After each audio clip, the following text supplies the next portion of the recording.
Hey guys, it has been some time since my e-reader introduction video.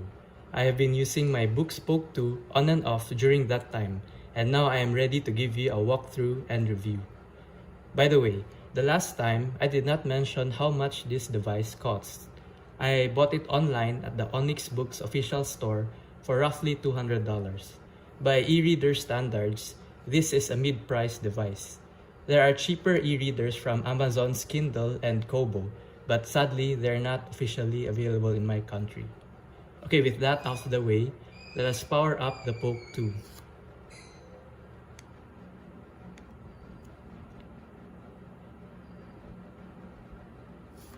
This e-reader has only one button, which is used to power it on.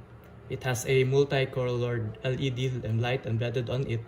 It glows blue when it is being powered on, red when it is being charged, and purple when you are transferring files from your computer. So upon powering up the e-reader, it will take some time to load up the page.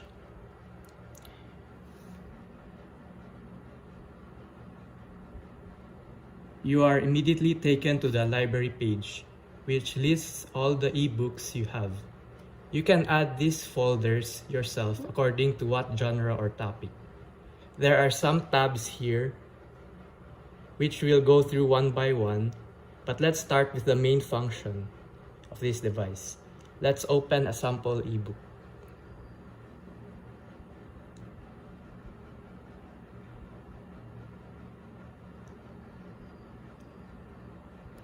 Navigation is pretty straightforward.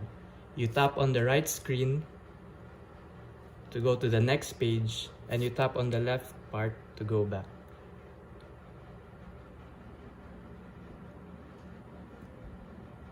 If the font is too small, you can just do a zooming motion,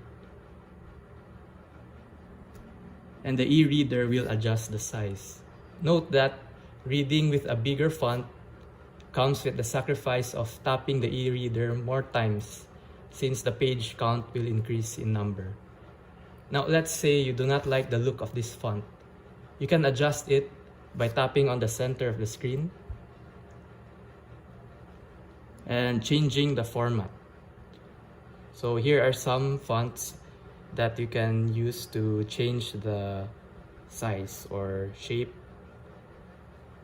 See, now the font is different.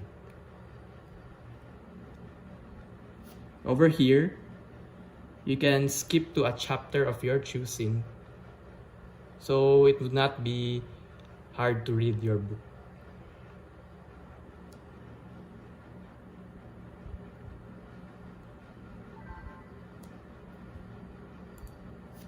If you do not understand a word, you can tap and hold, and the built-in dictionary of this device will open and show you a definition. There are some annotation options here which students and professionals will find useful. And if you go back, you'll be able to see how much progress you have made on your book. Alright, next we will look at the store. Before doing that, we need to turn on the Wi-Fi to gain access to the internet. If you have an Android phone, this e-reader's interface will be really familiar since it is built on the same platform. You just drag down from the top and turn on the Wi-Fi. You can also adjust the brightness of the screen and adjust the orientation. It also comes with Bluetooth, so you can connect a pair of wireless earphones. By the way, this e-reader does not have a headphone jack or built-in speakers, so wireless Bluetooth peripherals are the only way you'll be able to hear any sound from your music or audiobooks. Onyx Books e-readers come with its own store with some books available for download.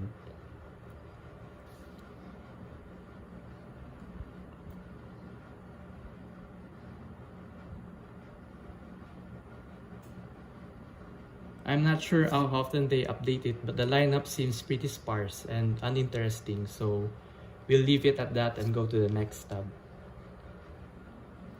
Storage is basically just a file manager to see how many books are in this device. The ebooks you have here will automatically show up in the library tab unless it is a file type the e-reader does not recognize. Next, we have the app tab. I think this is one of the major selling points of the Onyx books over the more popular e-reader brands. Amazon's Kindle and Kobo run their own specialized software that is focused on providing a good reading experience and selling books from their online store to you. That's it. Their hardware is limited to those tasks, so they are underpowered for other things. In the Onyx Books' case, the manufacturers cannot afford to put mediocre hardware into this device since Android is a more resource-heavy platform. This has more RAM and a better chipset than similar Kobo and Kindle devices, so the price hike to me is justified. You can use this e-reader as a planner, internet browser, music player, and it also comes with the benefit of the Google Play Store, so you can download the apps you like. The library tab I showed you earlier was just the default reader app of this device. If you are unsatisfied with that, then you can just download the e-reader app of your choice in the Play Store. And yes, you can use the Kindle and Kobo app on this e-reader if you are used to their interface or may have bought in their online stores. It might be unintended, but Onyx Books e-readers are in the perfect position to draw you away from the monopoly of the Kindle and Kobo line. This device is much more flexible with its options and functions. I was wrong when I said you cannot watch videos on e-readers. I was thinking of the e-readers of the past where their processors could not handle such media.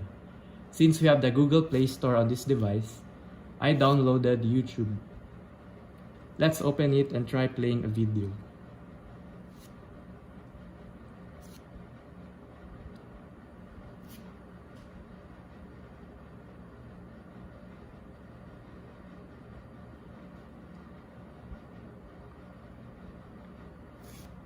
It plays with some frame drops, but let's face it, this device was not meant to play videos. You have smartphones for that. Nevertheless, it's nice to see how powerful this e-reader is.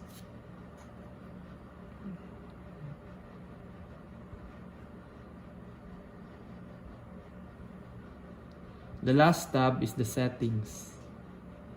Aside from the usual settings you'll find on an Android phone, I think you need to pay the most attention to these two: firmware update and power.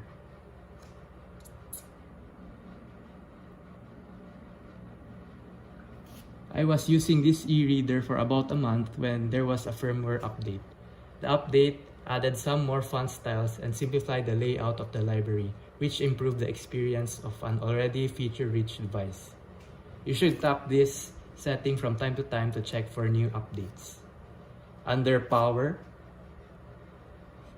you'll be able to adjust when the device will power off. The included flip cover contains a magnet, which automatically puts the e-reader to sleep if you close it.